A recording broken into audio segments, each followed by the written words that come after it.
Hello mga kainday! Welcome again to my YouTube channel! So ayan po mga kainday, kumusta na po kayo dyan? Sana po nasa mabuti po kayong kalagayan.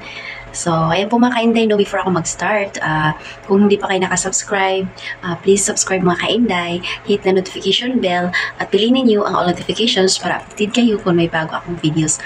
So ayan po mga kainday, ang i-share ko sa inyo ay about sa pagsasangla ng alahas.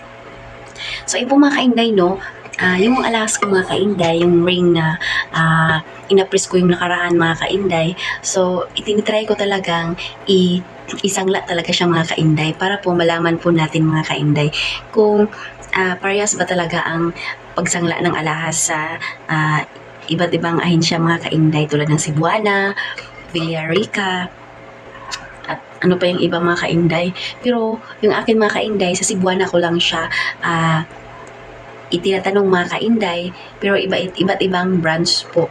So, ito po nangyari mga kainday. So, pumunta po ako sa isang Cebuana mga kainday dito sa Cebu. Tapos, isisangla ko na yung ring ko. Tapos ngayon, nung tinanong ko siya kung magkano po ang sangla dun sa ring ko, sabi po niya, 1,000 plus lang po mga kainday sa peso. Yung ring ko na yun mga kainday is 24 karat pure gold. So, ayun po mga kainday, hindi po ako pumayag na isangla na yung ring ko. Kasi nung time na pina-appraise ko sa kanya mga kainday, kasi pina-appraise ko yun sa kanya nung nakaraang buwan kung magkano ang appraisal nung ano na yun, ring. Tapos bumalik ako sa kanya para isangla ko na sana yung ring ko.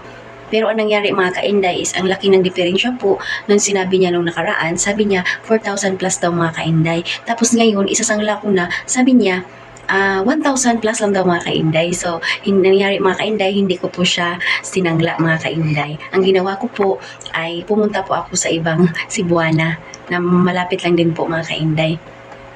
So ngayon mga kainday, tinanong ko na po. Tapos ang sabi niya mga kainday, nasa 7,000 daw mga kainday peso. O diba, ang laki ng diferensya mga kainday. Tapos pero hindi ko doon sinangla mga kainday kasi meron pong bato ang aking ring. So hindi po daw niya alam kung paano yun. Ano yun kasi, bago pa lang daw siya, wala daw yung manager niya, umalis. Kaya po, hindi po siya pumayag. Pero sabi niya sa akin, yun daw yun, mahal daw ang tanggap ng mga kainday pag isangla. So, nangyari mga kainday, pumunta na naman po ako sa ibang sanglaan, which is Cebuana pa din mga kainday. So, pagdating ko dun mga kainday, so yun, sinabi ko na isasangla ko yung sing-sing ko. Tapos ngayon, tinignan niya mga kainday, sabi niya, 6,000 daw po, 700 ang aking ring mga kainday kung isangla. So, ayan po mga kainday, no, sinangla ko yun, tapos para lang malaman ko mga kainday. So, ibig sabihin mga kainday, iba't iba talaga ang paningin ng mga tailor dyan sa Cebuana mga kainday, no? Bakit kaya ganoon mga kainday, no? Tapos yung 24 karat, gagawin nilang 18K. O diba? Tapos, sinabi ko doon sa kanya, sabi niya, yung aking check kasi ma'am, 18 karat lang yan. Sabi ko, ba't ganoon? 24 karat naman yung aking ring. Sabi ko, ganoon mga kainday. So, tinanong ko po yung mga kainday, ibang tailor sa ibang branch po. Sabi po, ma'am, depende lang po yan sa na-assign ma'am kasi iba't iba po talaga ang ano po nila. Sabi ko, ba't ganun? Di ba may training kayo? Sabi, oo ma'am, mayroon pang training. Tapos sabi ko, ba't ganun? Iba-iba pa lang ang training ninyo. Sabi ko, ganun mga kainday. Kasi, di ba pag ganun, bakit iba-iba yung paraan nila mga kainday? Hindi sila parehas. So, ito lang po ang masasabi ko talaga mga kainday, na pag gusto po nating magsangla ng alahas, huwag po muna kayong magsangla sa isang sa isang branch. No, dapat, for example, pupunta kayo sa isang Cebuana Onier, tapos yun lang ang tanggap niya, pumunta din kayo doon sa ibang branch pa mga kainday or sa ibang sanglaan pa sa Villarica, sa mga ganun, Palawan. So, pero nakakapagod din yung mga kainday, no? Kasi tanong ka ng tanong kung saan mo pwedeng yung mataas ang tanggap, mga kainday. So, ayan po mga kainday. Natuto din ako mga kainday nga. Dapat pala, hindi ka lang mag-base sa isang branch lang mga kainday. Kasi iba-iba po ang kanilang pagkilatis mga kainday. Kasi na-try ko na rin yung mga kainday, kwintas yun dati, nung mga 2 years ago yata yun. 4 years ago, tinatry ko din yung kwintas ko mga kainday. 24 karat talaga yung niya, kilatis niya doon mga kainday. Tapos bakit sa ibang branch, 18K lang ang pagkilatis niya mga kainday?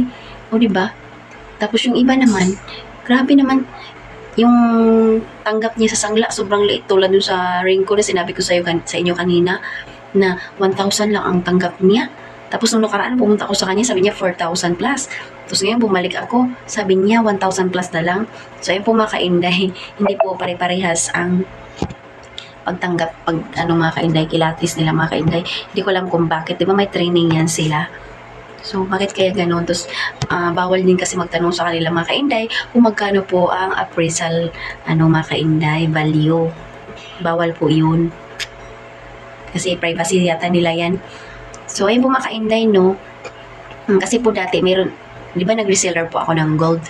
Dati po, nag-reseller ako ng gold, tapos may nagsasabi sa akin na yung binili nilang alahas, pagdating daw sa Pinas, ang baba daw yun ng appraisal mga kainday. So, ito lang po ang masasabi ko, huwag po kayo magbase sa isa lang po mga kainday na branch kasi iba-iba po talaga sila ng pagkilatis mga kainday.